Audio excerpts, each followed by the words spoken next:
Les Chinois viennent de mettre en service leur première centrale nucléaire au thorium. C'est une alternative à l'uranium pour une valeur, ça je te donne juste à la fin, tu vas halluciner. Ils ont fait ça dans la province de Gansu. Elle va fonctionner, si j'ai bien compris, à 2 mégawatts à l'heure. Produire 2 mégawatts à l'heure, ça veut dire 2 millions de watts à l'heure.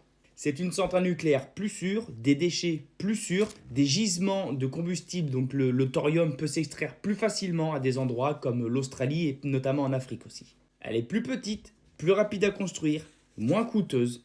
Les déchets du thorium mettent 300 ans à se détruire. L'uranium, c'est 10 000 ans. Est-ce qu'on se rend compte un peu de la pollution? Donc le thorium, c'est 300 ans. En gros, c'est moins cher, moins polluant, moins dangereux et plus efficace. Et pour le coût c'est 3,5 milliards de dollars ou d'euros, c'est à peu près pareil. Ça veut dire que nous, on va donner par exemple à l'Union européenne tous les ans 15 milliards, c'est-à-dire 5 fois le prix d'une centrale nucléaire au thorium. Est-ce qu'on se rend compte du délire? Ça veut dire que même si on en faisait qu'une par an, donc le temps de construction c'est plus qu'un an, t'as bien compris, mais si on en faisait une par an et qu'on gardait le reste pour acheter du thorium, l'énergie des Français serait quasiment en termes de coût, tu vois ce que je veux dire? On pourrait tous avoir d'électricité pas chère. Mais non, parce qu'on a des écolos qui ont décidé qu'il fallait détruire le parc nucléaire français. Ah oui, c'est génial les écolos, j'adore ça. Et puis voilà quoi, donc pour des trucs qui sont moins polluants, moins etc. Mais nous on continue avec nos conneries d'éoliennes, de tout ça. Voilà. Et puis on va donner de l'argent à l'Ukraine.